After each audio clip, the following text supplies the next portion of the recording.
Apple event, let's go!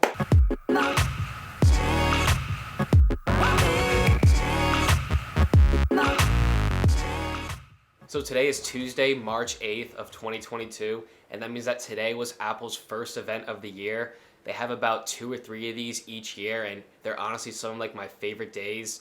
Today I was like in the middle of like an exam review, and the only thing I could think about was this event. So I know like not really like the best student of me, but I was watching the event on my iPad, taking notes of it instead of listening to like the review. Feeling kind of comfortable on that anyway, so don't worry about it. But in this video today, I'm gonna run through everything that Apple unveiled, all of the new tech coming out, and if you're ready for that, let's get into it. So Apple likes to kick these events off with kind of like the less exciting things or minor updates. And so the first thing that they went into was Apple TV Plus. Basically, they just bragged about movies and TV shows that they have and some of like the accolades some of them have gotten. But the biggest change to Apple TV Plus is now Friday Night Baseball, which is like a deal with the MLB and other minor leagues where Apple TV Plus is only going to get 2 exclusive baseball games every Friday that you can watch and only watch through there. So it's definitely going to intrigue a certain audience, especially because baseball is still a huge sport. So from here, Apple quickly switched gears to the iPhone, and essentially the only update to the iPhone is a brand new color for both the 13 and the 13 Pro. The 13 is getting just a green color that they call it, and the 13 Pro is now getting this alpine green color. And I'm personally not the hugest fan of these green colors. It's like a very dark, almost army green. So it's personally not my favorite color that Apple has ever released, but I honestly think just like the more colorways that they do offer, the better. And I know that this can attract a lot of people to it. Next, Apple unveiled the updated iPhone SE, which is going to have a starting price of $429 for the base 64GB version. And you can upgrade to the 256GB version for $579. It only has 3 colors, Midnight, Starlight, and Product Red, so not a whole lot of variation there. The largest upgrade to this phone is that it now has the A15 Bionic chip inside of it, which is currently the same chip as the iPhone 13 models. So it's essentially just going to be a lot more powerful, a lot more efficient than the older version of the iPhone SE. Apple claims that it is now going to be 1.2 times faster in graphics performance than the old SE, and you're going to be able to get 2 extra hours of video playback time, which is a pretty substantial amount, but the battery life I don't expect to be blowing anyone's socks off. Did I really just say blowing people's socks off? The iPhone SE still has the old iPhone design with the rounded edges. It has a 4.7-inch display with no groundbreaking technology in it, still 60 Hz, and it still has the forehead and chin bezels, so it's not edge-to-edge display. And then on the bottom bezel, there's still Touch ID in the home button. One funny thing that I noticed in the Apple event is that when they pull up the SE for the first time and in the background on that display, when the SE comes up, they crop in the image to kind of cut out the bezels because honestly, like this old design is so outdated and kind of ugly now. I'm not gonna lie. So that is just something I noticed and I thought it was kind of funny watching it. A few little upgrades to this phone is that it is now made of the same glass and aluminum as the current iPhone 13s. It is also IP67 water and dust rated, and it now has a 12 megapixel camera on the back. So you're gonna be able to take a lot better photos than the current SE model, but you won't get like the telephoto or the ultra wide lens like you do with some of the higher level iPhones. And this new iPhone SE is going to be able to have 5G capabilities as well. Pre-orders for this phone are going to start this Friday, March 11th, and you're going to be able to pick this up on the following Friday, March 18th. From here, Apple switched over to the iPad where they talked about the brand new 5th generation iPad Air, which is also just kind of like a minor update to the previous version. So this new 5th generation is going to have Apple's M1 chip inside of it, which, I mean, like kind of ironically enough, this new iPad Air is now going to be more powerful than my 2020 iPad Pro, which has the 12Z chip inside of it. This iPad Air is going to come in 5 different colors: space gray, starlight, pink, purple, and this new blue color, which I really like from like the renderings of it. I would kind of call this blue like a cotton candy, and I can't wait to like see it in person. This iPad still has the same 10.9-inch liquid retina display with a max brightness of 500 nits, so the same display as the 4th generation, but now the front-facing camera has been upgraded to the 12 megapixel ultra-wide camera with center stage. So now it has the same capabilities as the iPad mini. Sadly, there's still no Face ID in this new version of the iPad Air, but the home button still has Touch ID inside of it, which I do know a lot of people like, and people who've used it said that they really just haven't had like any kind of complaints about that process. If you opt to get the iPad Air with the cellular capabilities, it is now able to also work with 5G, so that's just like a little added bonus right there. But probably one of the biggest upgrades and also the smallest physically that this new iPad Air got is that it went from Lightning to now USB-C, which is just great for transferring data, documents between hard drives and SD cards, and now is finally on par with the Pros and the Mini. This new 5th gen iPad Air is basically just the upgrade that it needed to get it back into like its correct spot in the lineup between the base iPad, the Mini, the Air, and the Pro, because without these little upgrades that it did get between the USB-C and the M1 chip, it was kind of lacking just a little bit, out of place. It was kind of like getting to be like a hard recommendation for people. But with these, it is now back up there and will be great for anyone who needs it for like school or just kind of casual note-taking, media consumption, and other things like that. So from here, Apple went on and started talking about their latest and greatest processor, the new M1 Ultra. And so before I continue with this, can we please take a moment and talk about how unreal that lab looks when the camera switches over to Johnny down in that lab that he's always in? Oh my God, it looks unreal. It looks so cool to be down there. Like, I would love just to go down there and just see like what's in it. Johnny is literally living in 2050 down there.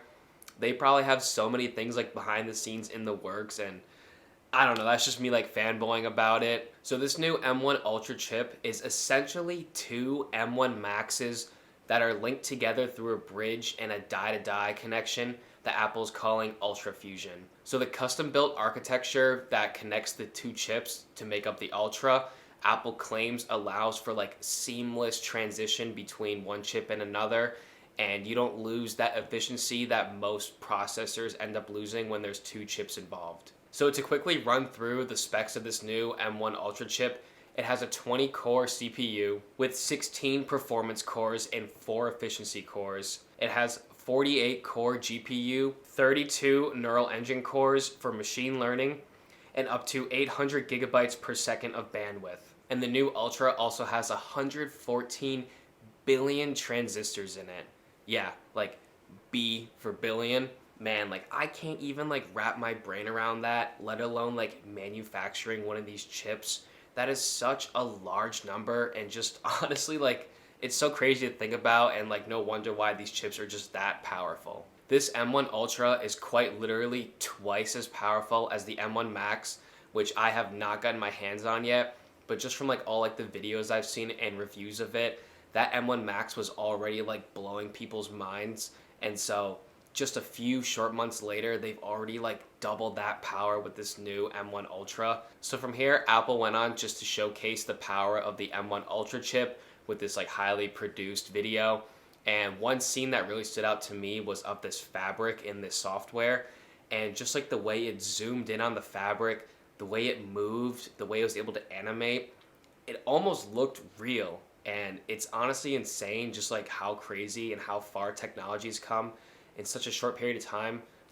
So to pair a new product with this brand new chip, Apple then unveiled the new Mac Studio. So this Mac Studio is coming in at 7.7 inches in both its length and width, and it's going to stand 3.7 inches tall, so it's going to fit nice and comfortably on any desk setup. This relatively small computer is going to be able to get up to 128 gigabytes of unified storage and up to 8 terabytes of internal storage, which is just kind of like mind-blowing.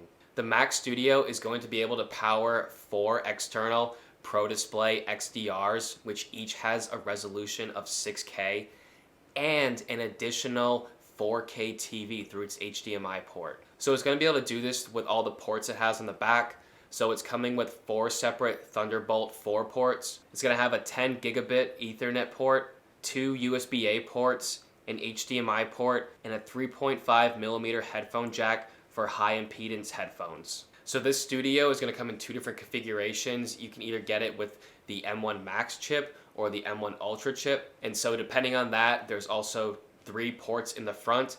One of them is for an SD card slot, and the other 2 depending on which option you get.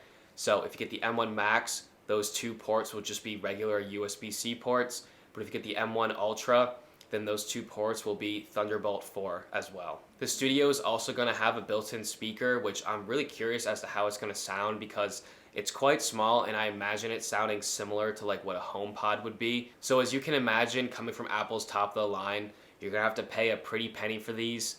So the Studio's base version with the M1 Max chip is coming in at a starting price of $19.99, and with the base configuration of the M1 Ultra chip, it's coming in at $39.99. So again, very expensive products from Apple here, but I'm sure you're wondering as well, you can configure these up to just about $8,000. Which is kind of crazy because all you're getting is just a computer and no display with it, no mouse, no keyboard. So $8,000 is a lot of money. So the last thing Apple unveiled at this new event is the new Studio display. So this is meant to go hand in hand with the M1 Ultra as well as the Mac Studio. It is a 27-inch 5K resolution Retina display with 14.7 million pixels in it and a max brightness of 600 nits. And don't worry, if you don't think that these 600 nits are bright enough, Apple's got you covered. For a measly $1,900 extra, you can get this nano texture glass on the front of it. Essentially, this is going to scatter light and really like reduce the glare from any sort of like external light sources on your screen. So this display also has the new 12 megapixel ultra wide camera on the front. So just like the new iPad Air, you're gonna be able to get center stage with it. So it's gonna be able to track you as you're walking around on FaceTime or on a video call. And what I think is pretty cool is that the old Apple A13 Bionic chip is in this display, which is gonna help power it, give it that software that it needs to work center stage. This display has 3 external mics and 6 internal speakers, so you're going to be able to get spatial audio with this, which I feel like would be great for any sort of like music creator or producer, as it's going to allow for great sound isolation between instruments. This display is also going to work in either horizontal or vertical orientation, so whatever your needs are, you're going to be able to get with this Studio display. On the back of this, there are 3 separate USB-C ports and also 1 Thunderbolt 4 port. So one big thing that Apple did with this display is that they're essentially including the mount in the whole price package of it, which I think is great compared to what they did with the Pro Display XDR. So for a starting price of $15.99, you get just the regular glass, not the nanotechnology, and the tilt stand that comes with it. You can also opt for a VESA wall mount, which has no additional cost, but like you opt out of the tilt stand, so you're only gonna get the wall mount then. Or for an additional $400, so $2,000 total, you get a mount that has a height adjusting as well as a tilt adjust. And so that is everything that Apple unveiled in their March 8th event of 2022.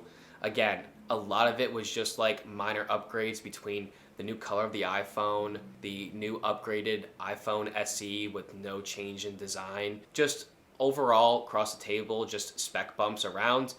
But this new processor, the M1 Ultra, looks like insane, and I just know that they're gonna keep on pushing this boundary. Their own silicon has been making huge improvements for them and their products. So Apple's like creating this gap now between them and other companies, and it's kind of insane. I think the biggest thing to come from this is the new Mac Studio and also the Studio display, as those are great options now for people at a kind of like a more affordable price than the Mac Pros or the Pro Display XDR. So that's gonna be it for this video. Again, I just wanted to like make a quick rundown of this event. I'm like a child in like Toys R Us when these come on. I absolutely love them, and I just think they're so fascinating and cool. So if you learned anything new from this video, or if you enjoyed it, then please don't forget to hit the like button down below and subscribe, as I don't want to miss anything I have in the future. And with that being said, have a great day everyone, and cheers. Why can't